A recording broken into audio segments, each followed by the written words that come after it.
ಎಲ್ಲರಿಗೂ ನಮಸ್ಕಾರ, welcome back to my channel. So ಇವತ್ತಿನ ವ್ಲಾಗ್ ಬಂದು ನನ್ನ ವೆಕೇಷನ್ ವ್ಲಾಗ್ನ ಕಂಟಿನ್ಯೂಯೇಷನ್ ವ್ಲಾಗ್ ಅಂತಲೇ ಹೇಳ್ಬೋದು. ಆಲ್ರೆಡಿ ನನ್ನ ಪ್ರೀವಿಯಸ್ ವ್ಲಾಗಲ್ಲಿ ನನ್ನ ಡೇ 1 ಆಫ್ ಮೈಸೂರು ಟ್ರಿಪ್ ಹೇಗಿತ್ತು ಅಂತ ನಿಮ್ಮೆಲ್ಲರ ಜೊತೆ ಶೇರ್ ಮಾಡ್ಕೊಂಡಿದ್ದೀನಿ. ಸೊ ಈ ಒಂದು ವ್ಲಾಗ್ನಲ್ಲಿ ಸೆಕೆಂಡ್ ಡೇ ಎಲ್ಲೆಲ್ಲಿ ಹೋಗಿದ್ವಿ, ಯಾವ ರೀತಿ ಡೇ ಸ್ಪೆಂಡ್ ಮಾಡಿದ್ವಿ ಅನ್ನೋದ್ರ ಬಗ್ಗೆ ಕಂಪ್ಲೀಟಾಗಿ ನಿಮ್ಮೆಲ್ಲರ ಜೊತೆ ಶೇರ್ ಮಾಡ್ಕೊಳ್ತಾ ಇದ್ದೀನಿ. ಆ್ಯಸ್ ಯೂಶ್ವಲ್ ಬೆಳಗ್ಗೆ ಎಲ್ಲ ರೆಡಿಯಾಗಿ ಇವಾಗ ಬ್ರೇಕ್ಫಾಸ್ಟ್ ತಿನ್ನೋಕ್ಕೆ ಒಂದು ಕಸ್ತೂರಿ ನಿವಾಸ ಅನ್ನೋ ಒಂದು ರೆಸ್ಟೋರೆಂಟಿಗೆ ಬಂದಿದ್ವಿ.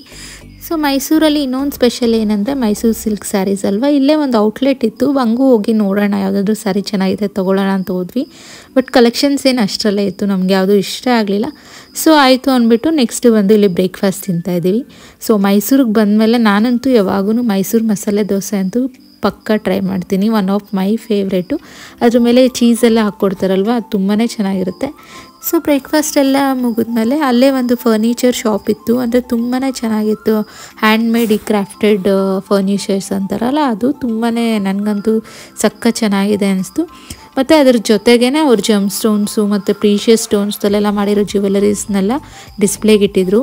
ಅದು ಅಷ್ಟೇ ತುಂಬಾ ಚೆನ್ನಾಗಿತ್ತು ಅಂತಲೇ ಹೇಳ್ಬೋದು.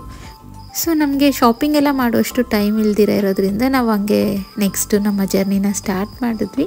ಸೊ ಇಲ್ಲಿಂದ ನಾವು ಫಸ್ಟು ಹೋಗಿದ್ದಂಥ ಪ್ಲೇಸ್ ಬಂದು ಚಾಮುಂಡಿ ಬೆಟ್ಟಕ್ಕೆ. ಸೊ ಬೆಟ್ಟ ಹತ್ತಿದ ತಕ್ಷಣವೇ ನಮಗೆ ಈ ಒಂದು ಸ್ಟಾಲ್ಸ್ ಎಲ್ಲ ಸ್ಟಾರ್ಟ್ ಆಗುತ್ತೆ, ಪ್ರತಿಯೊಂದು ಐಟಮು ಸಿಗುತ್ತೆ. ಮತ್ತು ಅದು on the way full bus stand ಎಲ್ಲಿ ನಾವು ಪಾರ್ಕಿಂಗ್ ಮಾಡ್ತೀವಲ್ಲ, ಇಲ್ಲ ಬಸ್ ಇಳಿತೀವಲ್ವ, ಸೊ ಅಲ್ಲಿಂದ ಸ್ಟಾರ್ಟ್ ಆದರೆ ಈ ಒಂದು ಸ್ಟಾಲ್ಸು ದೇವಸ್ಥಾನದ ತನಕ ಇದ್ದೇ ಇರುತ್ತೆ. ಫುಲ್ಲು ರೋಸ್ ಫುಲ್ಲು ಶಾಪಿಂಗ್ ಸೆಂಟ್ರೇ ಆಗಿರುತ್ತೆ ಈ ಒಂದು ದೇವಸ್ಥಾನದಲ್ಲಿ. ಅದು ನೋಡೋಕ್ಕೆ ಚೆಂದ, ಮತ್ತು ಮಕ್ಕಳಂತೂ ಫುಲ್ ಹಠ ಮಾಡ್ತಾರೆ. ಆನ್ ದ ವೇ ಪ್ರತಿ ಅಂಗಡಿ ಹತ್ರನೂ ನಿಂತ್ಕೊಂಡು ಅದು ಕೊಡಿಸು ಇದು ಕೊಡಿಸು ಅಂತ ಕೇಳ್ತಾನೆ ಇದ್ದರು. ಸೊ ರಿಟರ್ನ್ ಬರಬೇಕಾದ್ರೆ ಎಲ್ಲ ಕೊಡಿಸ್ಕೊಂಡು ಬಂದ್ವಿ ಅಂತಲೇ ಹೇಳ್ಬೋದು. ಇವತ್ತಂತೂ ತುಂಬಾ ರಶ್ ಇತ್ತು ದೇವಸ್ಥಾನ. ಅಂದರೆ ನಾಳೆ ಲಾಸ್ಟ್ ಕಾರ್ತಿಕ್ ಸೋಮವಾರ ಆಗಿರೋದ್ರಿಂದ ಪ್ರತಿಯೊಬ್ಬರು ಈ ಒಂದು ಮೈಸೂರು ಚಾಮುಂಡೇಶ್ವರಿ ದರ್ಶನ ಮುಗಿಸ್ಕೊಂಡು ನೆಕ್ಸ್ಟ್ ಧರ್ಮಸ್ಥಳಕ್ಕೆಲ್ಲ ಹೋಗೋ ಪ್ಲ್ಯಾನ್ ಇರುತ್ತಲ್ಲ, ಸೊ ಆ ಒಂದು ರೀತಿಯಿಂದ ತುಂಬಾ ರಶ್ ಇತ್ತು ಅಂತಲೇ ಹೇಳ್ಬೋದು.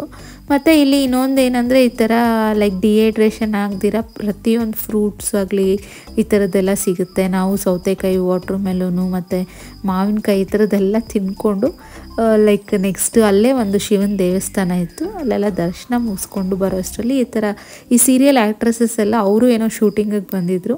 ಸೊ ಅವ್ರ ಹತ್ರ ಎಲ್ಲ ಪಿಕ್ಸ್ ಎಲ್ಲ ತಗೊಂಡು ನೆಕ್ಸ್ಟ್ ಲಾಸ್ಟ್ ಪಾರ್ಟ್ ಏನಂದರೆ ಮಹಿಷಾಸುರನ ಹತ್ರ ಬಂದು ಒಂದು ಫೋಟೋ ತಗೊಳ್ಳೋದು. ಪ್ರತಿ ಸಲ ಮೈಸೂರಿಗೆ ಬಂದಾಗೂ ಈ ಒಂದು ಪ್ಲೇಸಲ್ಲಿ ಪ್ರತಿಯೊಬ್ಬರೂ ಇಷ್ಟಪಟ್ಟು ಒಂದು ಫೋಟೋ ತೆಗೆಸ್ಕೊಂಡು ಹೋಗ್ತಾರೆ. ನಾನು ಚಿಕ್ಕ ವಯಸ್ಸಿಂದನೂ ಇದೊಂದು ಮ್ಯಾಂಡೇಟ್ರಿ ಸ್ಪಾಟ್ ಅಂತಲೇ ಹೇಳ್ಬೋದು ಫೋಟೋ ಸೆಷನ್ಗೆ. ಸೊ ಇವಾಗ ನೆಕ್ಸ್ಟು ಮೈಸೂರು ಝೂಗೆ ಹೋಗೋಣ ಅಂತ. ಮಕ್ಕಳಂತೂ ಅಲ್ಲಿ ತುಂಬಾ ಆಟ ಸಾಮಾನೆಲ್ಲ ತಗೊಂಡ್ರು. ನೋಡಿ ಇದೊಂದು ಬೆಕ್ಕು ತೊಗೊಂಡಿದ್ದಾರೆ, ಸಖತ್ ಕ್ಯೂಟಾಗಿತ್ತು, ನನಗೂ ಇಷ್ಟ ಆಯಿತು ಅಂತ ಕೊಡಿಸ್ದೆ. ಸೊ ಈ ಮಗುಗಂತೂ ತುಂಬಾ ಇಷ್ಟ ಆಗಿದೆ, ಸಖತ್ ಕ್ಯೂಟಿಫೈಡು. ಅದಕ್ಕೆ ಎಷ್ಟು ಚೆನ್ನಾಗಿ ಮುದ್ದಾಡ್ತಾ ಇದ್ಲು ಅಂದರೆ ನನಗಂತೂ ಸಖತ್ ಕ್ಯೂಟ್ ಅನ್ನಿಸ್ತು ಅವಳು ಅದ್ರ ಜೊತೆ ಆಟ ಆಡ್ತಾ ಇದ್ದು. ಸೊ ಇವಾಗ ಆಲ್ಮೋಸ್ಟ್ ರೀಚ್ ಆಗಿದ್ದೀವಿ ಪ್ಲೇಸು. ಅಲ್ಲೆಲ್ಲ ಪಾರ್ಕಿಂಗ್ ಎಲ್ಲ ಮಾಡಿ ಈ ಥರ ಒಂದು ಅಂಡರ್ಗ್ರೌಂಡ್ ಪಾಸ್ ಇರುತ್ತೆ, ಅದರೊಳಕ್ಕೆ ಹೋದರೆ ಈ ಥರ ಟಿಕೆಟ್ ಕೌಂಟ್ರ್ ಸಿಗುತ್ತೆ ಝೂದು. ಸೊ ಇವಾಗೆಲ್ಲ ಟಿಕೆಟ್ಸ್ ಎಲ್ಲ ತಗೊಂಡು ನೆಕ್ಸ್ಟ್ ಇವಾಗ ಝೂ ಒಳಗಡೆ ಎಂಟ್ರಿ ಆಗ್ತಾಯಿದ್ದೀವಿ. ಸೊ ಇಲ್ಲಿ ಟಿಕೆಟ್ ಕೌಂಟರ್ಸಲ್ಲಂತೂ ಫುಲ್ಲು ರಶ್ ಇತ್ತು, ಅಂದರೆ ಎಲ್ಲ ಫುಲ್ಲು ಲೈಕ್ ಈ ಕಾಲೇಜ್ ಸ್ಟೂಡೆಂಟ್ಸ್ ಆಗಲಿ ಆ ಥರ ಟ್ರಿಪ್ಸ್ ಥರ ಬಂದಿದ್ದರು. ನಾವು ಹೋಗಿದ್ದೀನ ಅಂತೂ ಫುಲ್ಲು ರಶ್ ಇತ್ತು ಅಂತಲೇ ಹೇಳ್ಬೋದು. ಸೊ ಅಂದರೆ ಬಂದ ತಕ್ಷಣವೇ ಫುಲ್ಲು ಬರ್ಡ್ಸು ಇಂಥದ್ದೆಲ್ಲ ಇತ್ತು. ಬಟ್ ನನ್ನ ಮೊಬೈಲ್ ಚಾರ್ಜ್ ಆಗೋದ್ರಿಂದ ಜಾಸ್ತಿ ಏನು ವೀಡಿಯೋಸ್ ತೊಗೊಳಕ್ಕಾಗಿಲ್ಲ. ಇದೆಲ್ಲ ಎಲ್ಲರ ಮೊಬೈಲ್ಸಲ್ಲೂ ಏನೇನು ತೊಗೊಂಡಿದ್ದಾರೋ ಅದಂತೂ ಗ್ಲಿಮ್ಸ್ ಆಗ್ತಾಯಿದ್ದೀನಿ. ಎಸ್ಪೆಷಲಿ ಹೈಲೈಟ್ಸ್ ಏನಂದರೆ ಚಿರತೆ, ಹುಲಿ, ಸಿಂಹ. ಅಂದರೆ ಯೂಶ್ವಲಿ ನಾವು ಸಫಾರಿಗೆಲ್ಲ ಮಕ್ಕಳನ್ನ ಕರ್ಕೊಂಡು ಹೋಗಿದ್ವಿ, ಅಲ್ಲಿ ಹೋದಾಗೆಲ್ಲ ಜಸ್ಟ್ ಬರ್ಡ್ಸು ಈ ಥರ ಜಿಂಕೆಗಳು ಇಂಥದ್ದು ನೋಡಿದ್ರು. ಬಟ್ ಸಿಂಹ, ಚಿರತೆ ಇಂಥದ್ದೆಲ್ಲ ಕಾಣಿಸಲ್ಲ. ಬಟ್ ಝೂ ಅಲ್ಲಿ ಆಗಲ್ಲ, ಪ್ರತಿಯೊಂದು ಪ್ರಾಣಿ ಸಹ ನಾವು ನೋಡ್ಬೋದು. ಅದೊಂದು ಅಡ್ವಾಂಟೇಜು ಮಕ್ಕಳನ್ನ ಝೂಗೆ ಕರ್ಕೊಂಬರೋದ್ರಿಂದ. ಸೊ ಒಂದು ಲಕ್ ಅಂತ ಟೆಸ್ಟ್ ಮಾಡೋ ಅವಶ್ಯಕತೆ ಇಲ್ಲ ಸಫಾರಿ ಹೋದಂಗೆ.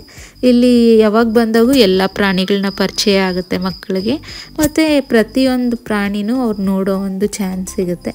ಸೊ ಇಲ್ಲೆಲ್ಲ ಡಿಸ್ಪ್ಲೇಗೆ ಇಟ್ಟಿದ್ರು ಗೊರಿಲ್ಲಾ ಮತ್ತು ಬಿಯರು, ಅದನ್ನು ನೋಡಂತೂ ಫುಲ್ಲು ಖುಷಿಪಟ್ಟರು ಮಕ್ಕಳು. ಸೊ ನಾನು ಎಷ್ಟೊಂದು ಅಲ್ಲಿ ಪ್ರಾಣಿ ಇತ್ತು, ಪ್ರತಿಯೊಂದು ನಾನು ವಿಡಿಯೋಸ್ ತೊಗೊಳಕ್ಕಾಗಲಿಲ್ಲ, ಆಲ್ರೆಡಿ ಬ್ಯಾಟ್ರಿ ಲೋ ಆಗಿರೋದು ರೀಸನಿಂದ. ಸೊ ನೆಕ್ಸ್ಟ್ ಮೈಸೂರು ಹೋದಾಗ ಡೀಟೇಲಾಗಿ ನಿಮಗೆ ತೋರಿಸ್ತೀನಿ. ಬಟ್ ಈ ಒಂದು ವ್ಲಾಗ್ನಲ್ಲಿ ಲೈಕ್ ನಾನು ಎಷ್ಟು ಮಾತ್ರ ತೊಗೊಳಕ್ಕಾಯಿತು ನಮ್ಮ ಹಸ್ಬೆಂಡ್ ಮೊಬೈಲಲ್ಲಾಗಲಿ ನನ್ನ ಮೊಬೈಲಲ್ಲಾಗಲಿ, ಸೊ ಅದರದ್ದು ಮಾತ್ರ ನಿಮಗೆ ವರ್ಚುವಲ್ ಟ್ರಿಪ್ ತೋರಿಸ್ತಾ ಇದ್ದೀನಿ. ಹೇಗಿದೆ ಅಂತ ನನಗೆ ಕಮೆಂಟ್ಸಲ್ಲಿ ತಿಳಿಸಿ. ನೆಕ್ಸ್ಟ್ ಇದೊಂದು ಗುಡ್ ಪಾರ್ಟ್ ಅಂದರೆ ಈ ಒಂದು ಮಂಗಗಳದ್ದು ಒಂದು ಕಾರ್ನರ್ ಇರುತ್ತೆ, ಅಲ್ಲಿ ಎಲ್ಲ ಥರ ಮಂಕೀಸು ನೀವು ನೋಡ್ಬೋದು. ಮತ್ತು ಇನ್ಫೋಸಿಸ್ ಅವರು ಇದಕ್ಕೆಲ್ಲದಕ್ಕೂ ಈ ಮಂಕಿ ಎನ್ಕ್ಲೋಷರ್ದು ಏನೇನಿದೆಯಲ್ಲ ಕನ್ಸ್ಟ್ರಕ್ಷನ್ನು ಇದೆಲ್ಲ ಅವರೇ ಮಾಡಿಕೊಟ್ಟಿರೋದು. ಸೊ ಅಂದರೆ ತುಂಬಾ ದೊಡ್ಡದಾಗಿ ಕನ್ಸ್ಟ್ರಕ್ಟ್ ಮಾಡಿದ್ದಾರೆ ಅದು ಎನ್ಕ್ಲೋಷರ್ಸ್ನ. ಪ್ರತಿಯೊಂದು ಟೈಪ್ ಆಫ್ ಮಂಕೀಸ್ಗೂ ಒಂದೊಂದು ಎನ್ಕ್ಲೋಷರ್ ಮಾಡಿದರು.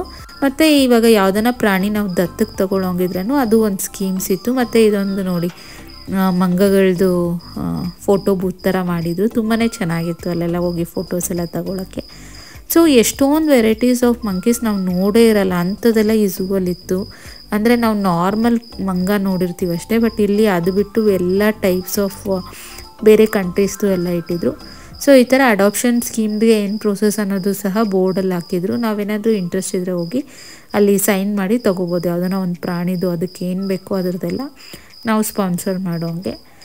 ನೆಕ್ಸ್ಟು ಇಲ್ಲೊಂದು ಫೋಟೋ ಬೂತ್ ಥರನೇ ಇನ್ನೊಂದು ಹಾರ್ಟ್ ಶೇಪಲ್ಲಿ ಇಟ್ಟಿದ್ರು, ಬಟ್ ಅದರನ್ನೆಲ್ಲ ರಿನೋವೇಷನ್ ಏನೋ ಮಾಡ್ತಾಯಿದ್ರು. ಸೊ ನಾವು ತೊಗೊಳಕ್ಕಾಗಲಿಲ್ಲ, ಬಟ್ ಜಸ್ಟು ನೋಡಿಕೊಂಡು ನೆಕ್ಸ್ಟು ಬೇರೆ ಪ್ರಾಣಿ ಎಲ್ಲ ನೋಡೋಕ್ಕೆ ಹೋದ್ವಿ. ಸೊ ಇದಾದಮೇಲೆ ಆಫ್ ದ ವೇ ಬಂದಮೇಲೆ ತುಂಬ ಹೈಲೈಟ್ ಆಗಿರೋ ಪ್ರಾಣಿಗಳೆಲ್ಲ ಸಿಗೋದು. ಅಂದರೆ ಈ ಒಂದು ಹಿಪ್ಪೋಪೋಟಮಸ್ ಆಗಲಿ, ಇಲ್ಲಾಂದರೆ ರೈನೋಸರಸ್ ಆಗಲಿ, ಸೊ ಇದನ್ನೇನಂತಾರೆ ಗೇಂಡಾಮೃಗ ಅಂತಾರಲ್ವ. ಸೊ ಇದೆಲ್ಲ ತುಂಬ ಹೈಲೈಟ್ ಲೈಕ್ ಸ್ಪಾಟ್ಸ್ ಅಂತಲೇ ಹೇಳ್ಬೋದು. ಅಂದರೆ ಫುಲ್ಲು ಸುಸ್ತಾಗಿತ್ತು. ಅಂದರೆ ಆಲ್ಮೋಸ್ಟ್ ಒಂದು 3 to 3.5 ಕಿಲೋಮೀಟರ್ಸೇ ನಡಿಬೇಕು. ಬಟ್ ವೆಹಿಕಲ್ ಸಹ ಕೊಡ್ತಾರೆ ವಯಸ್ಸಾಗಿರೋರಿಗೆ ಎಲ್ಲ, ಅಂದರೆ ನಡೆಯೋಕ್ಕಾಗಲ್ಲ ಅಂದರೆ. ಬಟ್ ಒಂದು ಡಿಸ್ಅಡ್ವಾಂಟೇಜ್ ವೆಹಿಕಲಲ್ಲಿ ಹೋದರೆ ಏನಂದರೆ ದೂರದಿಂದ ನೋಡಬೇಕು, ಜಸ್ಟು ಮೇನ್ ಸ್ಪಾಟ್ಸ್ ಹತ್ರ ಅಷ್ಟೇ ಅವ್ರು ನಿಲ್ಲಿಸ್ತಾರೆ ಹೋಗಿ ನೋಡೋಕ್ಕೆ. ಬಟ್ ಮಕ್ಕಳಿಗೆ ನಾವು ಹತ್ರದಿಂದ ತೋರ್ಸೋಕ್ಕೆ ಅವರು ಇಷ್ಟಪಡ್ತಾರೆ ಅಂತ ನಾವು ವೆಹಿಕಲಲ್ಲೇನು ಬರಲಿಲ್ಲ. ಬಟ್ ಆಮೇಲೆ ನಡ್ಕೊಂಬಂದಾಗ ಅನಿಸ್ತು ಅಯ್ಯೋ ವೆಹಿಕಲ್ಲೇ ತಗೋಬೇಕಾಗಿತ್ತು ಅಂತ. ಸೊ ಬಟ್ ಎಂಜಾಯ್ ಅಂತೂ ಮಾಡಿದ್ವಿ. ಒಂದು ಸ್ವಲ್ಪ ಕ್ಯಾಲರೀಸು ಬರ್ನ್ ಆಯಿತು ಅಂತಲೇ ಹೇಳ್ಬೋದು. ನೋಡಿ ಇದೇ ವೆಹಿಕಲ್ಲು, ಇಂಥದ್ರಲ್ಲಿ ವಯಸ್ಸಾಗಿರೋನೆಲ್ಲ ಫುಲ್ಲು ತಿರುಗಿಸ್ತಾರೆ. ಅದು ಒಂದು ನೆಕ್ಸ್ಟ್ ಟೈಮ್ ಬಂದಾಗ ಎಕ್ಸ್ಪೀರಿಯೆನ್ಸ್ ಮಾಡಬೇಕು ಅದರಲ್ಲಿ ಹೋಗಿ ಅಂತ ಅಂದ್ಕೊಂಡ್ವಿ. ನೆಕ್ಸ್ಟ್ ಇಲ್ಲೊಂದು ಫೌಂಟೇನ್ ಇತ್ತು, ಜಲತರಂಗ ಅಂತ. ಅದು ತುಂಬಾ ಹೈಲೈಟ್ ಪ್ಲೇಸ್ ಅಂತಲೇ ಹೇಳ್ಬೋದು. ಅಂದರೆ ಮಕ್ಕಳಿಗೆ ಈ ಫೌಂಟೇನ್ಸ್ ಎಲ್ಲ ಇಷ್ಟ ಆಗುತ್ತಲ್ವ. ಮತ್ತು ಆ ಫೌಂಟೇನ್ಸ್ ಪಕ್ಕ ಸಹ ವಾಟರ್ ರಿಲೇಟೆಡ್ ಅನಿಮಲ್ಸ್ನೆಲ್ಲ ಇಟ್ಟಿದ್ರು. ಸೊ ನೆಕ್ಸ್ಟ್ ಏನೇನು ಅನಿಮಲ್ಸ್ ಇದೆ ಅಂದ್ಬಿಟ್ಟು ನಿಮಗೆ ಒಂದು ವರ್ಚುವಲ್ ಟೂರ್ ಥರ ಕರ್ಕೊಂಡು ಹೋಗ್ತೀನಿ, ಬನ್ನಿ ನೋಡೋಣ.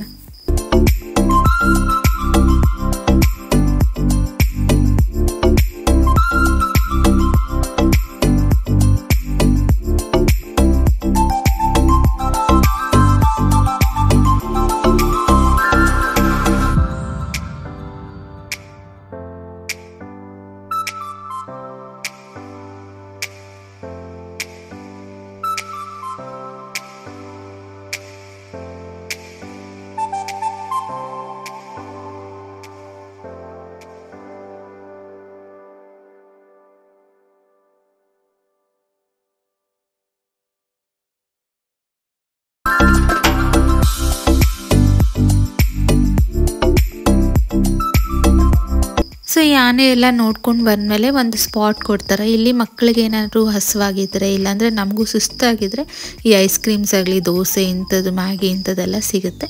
ಅದನ್ನೆಲ್ಲ ನೋಡಿಕೊಂಡು ಮತ್ತೆ ನಾವು ಅನಿಮಲ್ಸ್ನ ನೋಡೋಕ್ಕೆ ಹೋದ್ವಿ. ಸೊ ಲಾಸ್ಟ್ ಪಾರ್ಟು ಈ ಒಂದು ರೆಪ್ಟೈಲ್ಸ್ ಇರುತ್ತೆ. ಅಂದರೆ ಹೆಬ್ಬಾವುಗಳು, ಪೈಥಾನು ಇಂಥದ್ದೆಲ್ಲ, ಅನಕೊಂಡ ಎಲ್ಲನೂ ಇತ್ತು.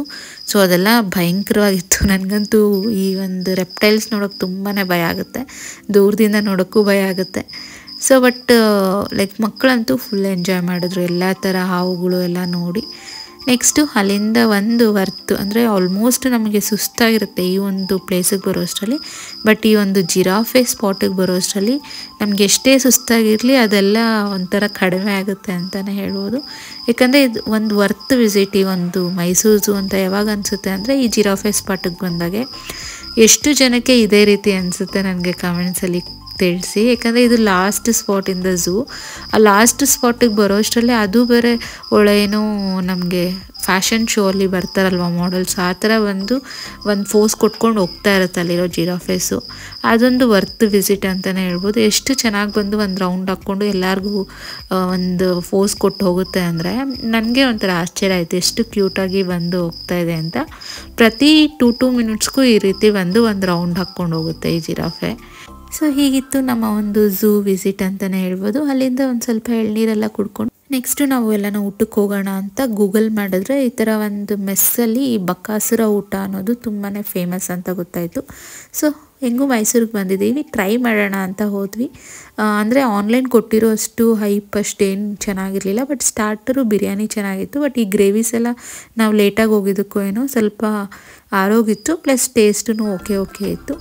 ಬಟ್ ಅಂದ್ರೂ ಲೈಕ್ ವರ್ತ್ ವಿಸಿಟ್ ಅಂತಲೇ ಹೇಳ್ಬೋದು, ಯಾಕಂದರೆ ಸ್ಟಾರ್ಟರ್ಸ್ ಮತ್ತು ಬಿರಿಯಾನಿ ಚೆನ್ನಾಗಿತ್ತು. ಸೊ ಅಲ್ಲೆಲ್ಲ ಹೊಟ್ಟೆ ತುಂಬ ಊಟ ತಿಂದ್ಕೊಂಡು ನೆಕ್ಸ್ಟ್ ಬಂದಿದ್ದು ಮೈಸೂರು ಪ್ಯಾಲೇಸ್ಗೆ. ಸೊ ನೀವೇನಾದರೂ ಪ್ಲ್ಯಾನ್ ಮಾಡಿದ್ರೆ 5:30 ಒಳಗಡೆ ಪ್ಲ್ಯಾನ್ ಮಾಡಿ, ಯಾಕಂದರೆ 5:30 ಆದಮೇಲೆ ಕ್ಲೋಸ್ ಆಗೋಗುತ್ತೆ. ಸೊ ಈ ಒಂದು ಟೈಮಲ್ಲಿ ಬರೋ ಒಂದು ಅಡ್ವಾಂಟೇಜ್ ಏನಂದರೆ ಡೇ ವ್ಯೂ ಮತ್ತು ನೈಟ್ ವ್ಯೂ ಎರಡೂ ಮುಗಿಸ್ಕೊಂಡು ಹೋಗ್ಬೋದು. ಬೆಳಗ್ಗೆನೇ ಪ್ಯಾಲೇಸ್ ಬಂದುಬಿಟ್ರೆ ನೈಟ್ ವ್ಯೂ ಎಲ್ಲ ನೋಡೋಕ್ಕಾಗಲ್ಲ. ಸೊ ಆಲ್ಮೋಸ್ಟ್ ಈವ್ನಿಂಗ್ ಆಗ್ತಾ ಬನ್ನಿ, ಸೊ ದಟ್ ಎರಡೂ ನೋಡುವಂಥ ಒಂದು ಚಾನ್ಸ್ ಸಿಗುತ್ತೆ. ಸೊ ಮೈಸೂರು ಪ್ಯಾಲೇಸ್ಗೂ ಅಷ್ಟೇ ಎಂಟ್ರೆನ್ಸ್ ಫೀಸ್ ಎಲ್ಲ ಇರುತ್ತೆ. ಅಂದರೆ ನೀವು 2 ಟೈಪ್ಸ್ ಆಫ್ ಎಂಟ್ರೆನ್ಸ್ ಫೀಸ್ ಇರುತ್ತೆ. ನೀವೇನಾದರೂ 5:30 ಒಳಗೆ ಬಂದರೆ ಅಂದರೆ ನಿಮಗೆ ಒಳಗಡೆ ಅರಮನೆ ಎಲ್ಲ ನೋಡೋಕ್ಕೆ ಚಾನ್ಸ್ ಸಿಗುತ್ತೆ.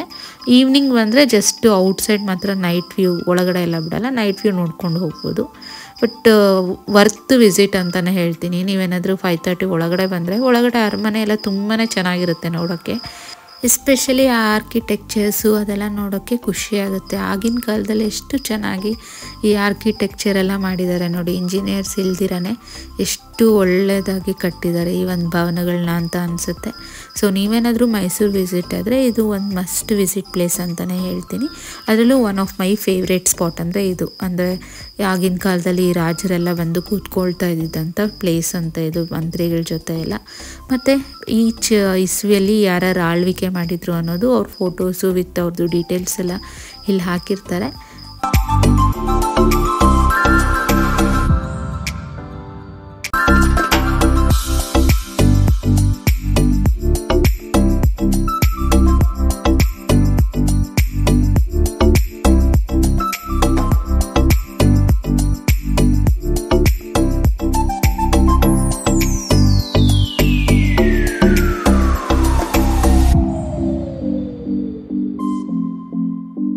ಸೊ ಫೈನಲಿ ಅರಮನೆ ವಿಸಿಟ್ ಎಲ್ಲ ಆಯಿತು. ಇವಾಗ ವೆಯ್ಟ್ ಮಾಡಿ ನಾವು ಲೈಟಿಂಗ್ಸ್ ಎಲ್ಲ ಹಾಕೋವರೆಗೂ ಇದ್ದು ಇದನ್ನು ವಿಸಿಟ್ ಮಾಡ್ಕೊಂಡು ಬಂದ್ವಿ. ಸೊ ನೀವೇನಾದರೂ ಬಂದರೆ ಇದನ್ನು ಮಿಸ್ ಮಾಡಬೇಡಿ. ನೈಟ್ ವ್ಯೂ ಅಲ್ಲಿ ಒಂದು ಲೈಟಿಂಗ್ಸ್ ಹಾಕ್ತಾರೆ 7 o'clock ಏನೋ, ಬಟ್ ಅದನ್ನು ನೋಡಿಕೊಂಡೇ ಬನ್ನಿ ಅಂತ ಹೇಳ್ತೀನಿ. ನೆಕ್ಸ್ಟು ಇವಾಗ ಇನ್ನೇನು ನಾವು ಮನೆಗೆ ಹೊರಡೋವಂಥ ಟೈಮು.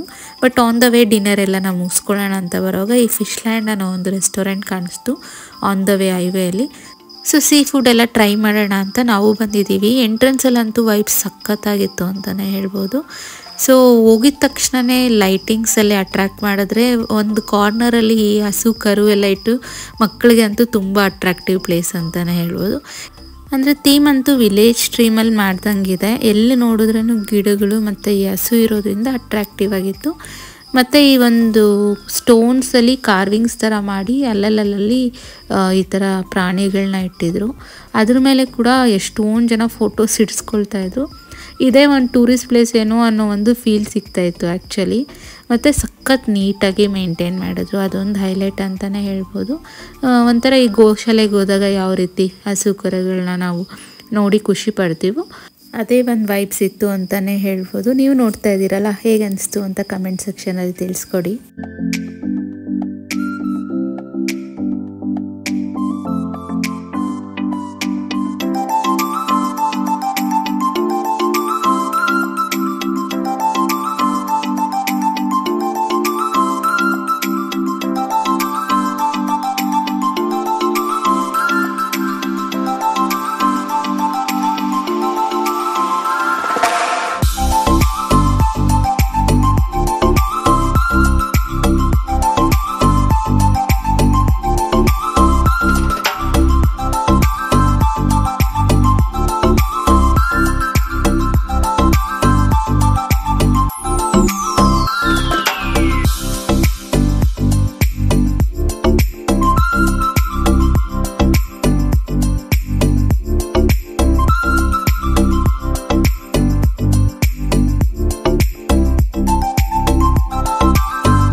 ಸೊ ಇನ್ನೊಂದು ಇನ್ನೊಂದು ಹೈಲೈಟ್ ಏನಂದರೆ ಈ ಥರ ಫಿಶಸ್ ಎಲ್ಲ ಇಟ್ಟಿದ್ರು. ಸೊ ಇದು ಅಷ್ಟೇ ಮಕ್ಕಳು ತುಂಬಾ ಖುಷಿಪಟ್ಟರು.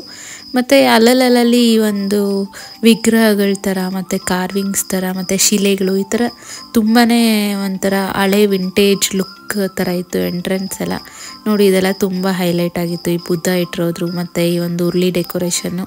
ಸೊ ಪ್ರತಿಯೊಂದು ಪಾಯಿಂಟಲ್ಲೂ ಒಂದೊಂದು ಹೈಲೈಟಾಗಿ ಏನೋ ಒಂದು ಡೆಕೋರೇಷನ್ ಮಾಡಿದರು.